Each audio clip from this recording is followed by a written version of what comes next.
Welcome back to Artificial Evidence, where we dig deep into the cases that defy explanation, the mysteries that demand a closer look. I am your host, Owen Carver, and today, we are heading to the quiet outskirts of Knoxville, Tennessee. In a wooded stretch along the winding backroads of Dunmore Ridge, there stands a house. It was once a home filled with life, with music playing from the windows and a dog barking in the front yard. But now, it is a crime scene, a place where the unthinkable happened. On the morning of April 3rd, a frantic call came into the local sheriff's office. A man was dead in his home, blood pooling beneath him in the dim glow of the kitchen light.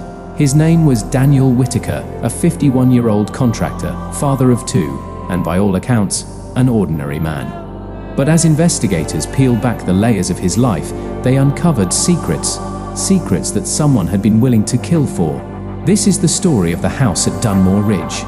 Dunmore Ridge is the kind of place where people keep to themselves, a collection of old houses and newer builds scattered across the hills, all separated by long driveways, thick trees, and rusting mailboxes leaning at odd angles. The kind of place where you notice a stranger's car, where porch lights flick on at the first sign of movement outside. Daniel Whitaker had lived there for over a decade. He was well liked, but not exactly close with anyone. He ran his own small contracting business, mostly remodeling jobs, building decks, repairing roofs. A quiet, dependable man. But on the morning of April 3rd, his neighbor, Todd Reynolds, saw something that made him stop mid-step on his way to get the paper. Daniel's front door was open, not just unlocked, wide open. It was odd, but not alarming. Not yet. Maybe Daniel had let the dog out and forgotten to close it. Maybe he had gone to run an errand and left it open by accident. But as Todd walked a little closer, he noticed something else, a faint sound, just at the edge of hearing. A repetitive beeping, the kind that happens when a refrigerator door is left open too long. Todd hesitated, then stepped up to the porch. He knocked, called out, nothing. The inside of the house was dim, the curtains still drawn. He pushed the door open a little more, and that is when he saw it, a shape on the floor, motionless. Daniel Whitaker was lying face down in the kitchen. The pool of blood beneath him had already begun to dry. Todd backed away fast, his pulse hammering as he fumbled for his phone. Within minutes, deputies were on the scene, securing the area, marking off the house with bright yellow crime scene tape. Daniel had been killed sometime in the night, shot twice, once in the chest, once in the head, execution style.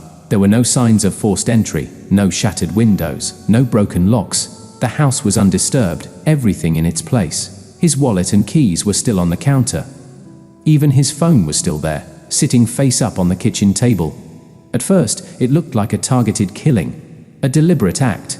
But by who and why?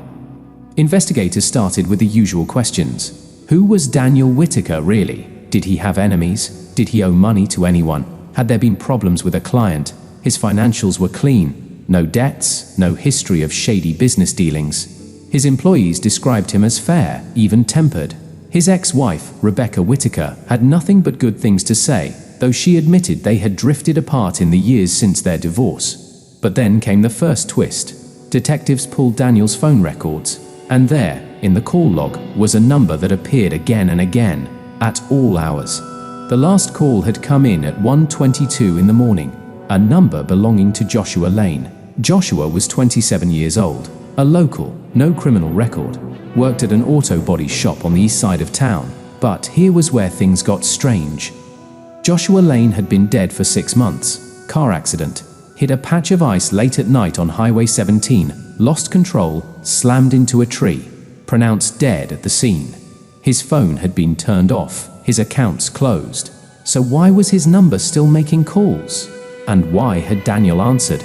Investigators traced the source, and what they found led them straight to someone unexpected. Daniel's own son, Connor Whitaker. Connor was 19, a college dropout, living with friends a few miles away. When detectives brought him in for questioning, his initial reaction was shock. His father was dead. He had no idea. He stammered, his hands shaking, his eyes darting between the detectives. But when they mentioned Joshua Lane's phone number, his entire demeanor changed. He slumped back in his chair, closed his eyes, took a slow, deep breath, and then he told them everything. 6 months earlier, before Joshua's accident, Connor had been struggling. He had fallen in with the wrong crowd, gotten into drugs, owed money to a dealer named Wes Grady, a man with a reputation for being patient until he was not. Connor had turned to his father for help, begged for a loan, a chance to fix things. Daniel had refused, told him he needed to take responsibility for his own mistakes.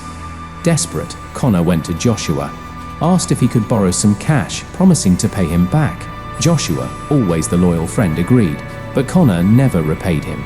And then Joshua died. At first, Connor thought he was off the hook, but then, months later, the calls started coming. The same number, the same voice, Joshua's voice. Connor panicked. He thought he was losing his mind. But then, the truth revealed itself. It was not Joshua at all. It was Wes Grady, using an old burner phone, one that Joshua had once owned, to torment him, to remind him that debts do not just disappear. And then, the final piece fell into place. Connor had borrowed money, and his father had refused to bail him out. So Wes had gone to Daniel directly. The meeting did not go well. Connor had not known what was going to happen. He had no idea it would end like this, but in the end, his actions had set everything in motion. Police arrested Wes Grady within hours. He never admitted to anything, but it did not matter. The evidence was there. Phone records, threats, a history of violence. And Connor, guilt-ridden and shaken, testified against him in court. Daniel Whitaker had died because he tried to protect his son, because he refused to give in to fear, and in the end, it cost him his life. Thank you for listening to Artificial Evidence. Some crimes are simple, others are tangled webs of deception, debts, and desperation. The story of Daniel Whitaker is a reminder that the choices we make, no matter how small, can have consequences far beyond what we imagine. I am Owen Carver, and you have been listening to Artificial Evidence, where the algorithm knows. If you enjoyed this episode, take a moment to like, subscribe, and leave a review. It helps us continue bringing these stories to light. Until next time, stay curious and keep questioning the evidence.